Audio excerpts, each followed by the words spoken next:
Visakhapatnam municipal కార్పొరేషన్లోను Vijayawada municipal కార్పొరేషన్లోను రోడ్లను 10 ఏళ్ల పాటు ప్రైవేట్ వాళ్ళకి ఇవ్వాలని చంద్రబాబు నాయుడు కూటమి ప్రభుత్వం నిర్ణయం తీసుకున్నది. విశాఖపట్నంలో 88 కిలోమీటర్ల పొడవు కలిగినటువంటి ప్రధానమైనటువంటి కూడల్ని రోడ్లన్నింటినీ ప్రైవేట్ వాళ్ళకి ఇవ్వబోతున్నారు. అలాగే విజయవాడలో 23 కిలోమీటర్ల పొడవు కలిగినటువంటి 11 రోడ్లను ప్రైవేట్ వాళ్ళకి ఇవ్వాలని నిర్ణయం చేసుకున్నారు. ఇది అత్యంత ప్రజా వ్యతిరేకమైనటువంటిది. విశాఖ ప్రజలకు విజయవాడ ప్రజలకు తీవ్రంగా హాని చేసేటటువంటి నిర్ణయాన్ని చంద్రబాబు నాయుడు ప్రభుత్వం తీసుకోవటం తీవ్రమైనటువంటి చర్యగా మేము పరిగణిస్తూ ఉన్నాం. దీన్ని ఉపసంహరించుకోవాలని మేము డిమాండ్ చేస్తూ ఉన్నాం. మున్సిపల్ కార్పొరేషన్లో రోడ్ల నిర్వహణ అనేటువంటిది మున్సిపల్ కార్పొరేషన్ యొక్క బాధ్యత.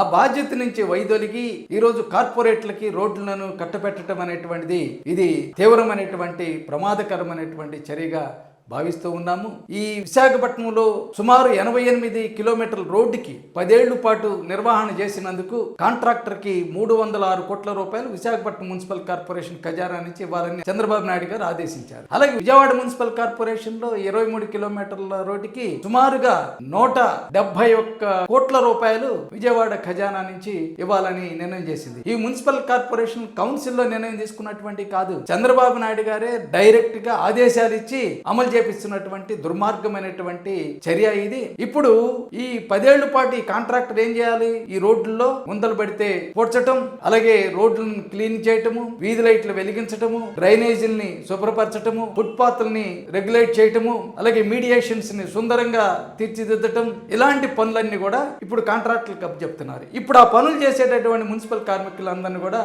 తొలగించబోతూ ఉన్నారు. ఇది ప్రారంభం మాత్రమే. అయితే ఇప్పుడు ఈ సుమారుగా ఈ కాంట్రాక్టర్ కి విశాఖపట్నం గానీ విజయవాడ మున్సిపల్ కార్పొరేషన్ లో 2 ఖజానాల నుంచి 480 కోట్ల రూపాయలు కాంట్రాక్టర్లకి ధారాదత్తం చేయాలనేటువంటిది నిర్ణయం. అంతేకాదు ఇప్పుడు ఈ 88 కిలోమీటర్లు విశాఖపట్నం గానీ లేకపోతే 23 కిలోమీటర్లు విజయవాడ మున్సిపల్ కార్పొరేషన్, ఈ రోడ్ల పక్కన ఎక్కడైనా గానీ బైక్ పెట్టినా లేకపోతే కారు పెట్టినా ఫైన్లు విధించి ఆ డబ్బు కూడా కాంట్రాక్టర్లకే ఇస్తారు. ఈ రోడ్లు భారీకి పార్కింగ్లు పెడతారంట. ఈ పార్కింగ్ లో బైకులు కార్లు అక్కడ పెట్టి గంటకి 20 రూపాయల నుంచి 30 రూపాయలు వసూలు చేయబోతూ ఉన్నారు.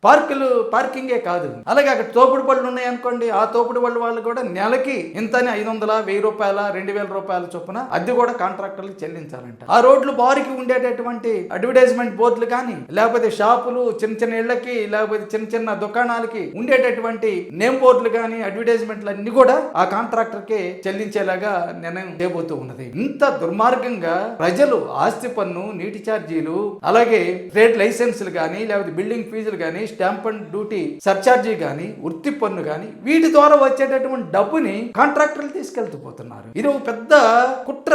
ఇది క్విక్ ప్రో అంటాం చూడండి. అలాంటి పథకానికి చంద్రబాబు నాయుడు గారు వ్యూహం పన్ని విశాఖపట్నం విజయవాడ మున్సిపల్ కార్పొరేషన్ లో అమలు చేస్తున్నారు. చెత్త పన్ను రద్దు చేశామని చెప్తూ ఉన్నారు. ఇప్పుడు ఈ రోడ్లు ప్రైవేటీకరణ ద్వారా ఈ రోడ్లలో మొత్తం చెత్త పన్ను అనేటువంటి మరలా తిరిగి తీసుకురాబోతూ ఉన్నారు. ఇప్పుడు వరకు వీధి లైట్లు లేవు పన్ను, ఇప్పుడు వీధి లైట్ల పన్ను కూడా త్వరలో రాబోతూ ఉన్నది. ఇప్పుడు దాకా డ్రైనేజ్ పన్ను లేదు, నిర్వహణ పన్ను సంబంధించినటువంటి ప్రత్యక్షంగా, ఇప్పుడు ప్రత్యక్షంగా ఇంకొక పన్ను అదనంగా డ్రైనేజ్ కూడా పన్ను అనేటువంటిది విధించే ఆలోచన అనేటువంటిది ఉంది.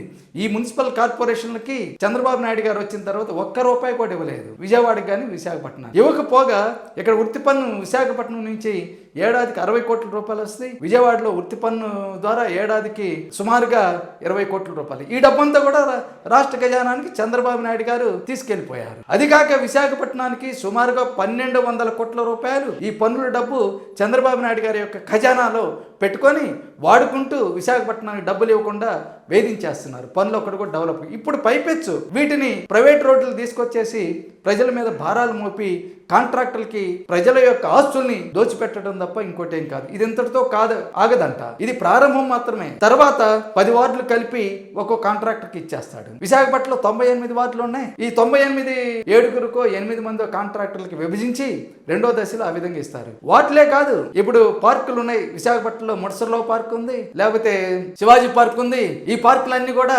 33 ఏళ్ళు 99 ఏళ్ళకి ప్రైవేట్ వాళ్ళకి ఇచ్చేస్తారు. విశాఖపట్నంలో లూలు మాల్కి 13 ఎకరాలు ఎలా ధారాదత్తం చేశారు, విజయవాడలో ఆర్టీసీ స్థలాన్ని 4.5 ఎకరాలని లూలు మాల్కి ఎలా ధారాదత్తం చేశారు, ఇప్పుడు పార్కుల్ని కళ్యాణ మండపాల్ని, ఇండోర్ స్టేడియంస్ ని, అలాగే మొత్తం వీధి లైట్ల నిర్వహణాన్ని, లేకపోతే మంచినీటిని, శానిటేషన్ ని, ఆఖరికి శ్మశానాలు కూడా 33 ఏళ్ళు, 66 ఏళ్ళు, 99 ఏళ్ళకి ఇవాళ ఇచ్చేటటువంటి రచనలు చేస్తున్నారంటే ఈ విశాఖపట్నం విజయవాడలో ఏం బతుకుతాయని నేను అడుగుతూ ఉన్నాను. ఇవి విశాఖపట్నం విజయవాడ మున్సిపల్ కార్పొరేషన్ యొక్క పేర్లు మార్చేస్తారు. ఆ తర్వాత ఇప్పుడు వచ్చే పేరేమిటి? Visakhapatnam municipal corporation private limited, Vijayawada municipal corporation private limited. ఇప్పుడు మేయర్ గారు, డిప్యూటీ మేయర్లు, కార్పొరేటర్లు ఉన్నారు. వాళ్ళు బొమ్మల్లాగే ఉంటారు తప్ప వాళ్ళకి ఎటువంటి అధికారాలు లేకుండా ఒక ఉత్సవ విగ్రహాలుగా మార్చేటటువంటి విధంగా చంద్రబాబు నాయుడు గారు ప్రయత్నం చేస్తున్నారు. ఇది స్థానిక సంస్థలను దెబ్బతీయటం, స్థానిక సంస్థల్లో రాష్ట్ర ప్రభుత్వం తీవ్రమైనటువంటి జోక్యం చేసుకొని దాని యొక్క అధికారాలను లాగేసుకొని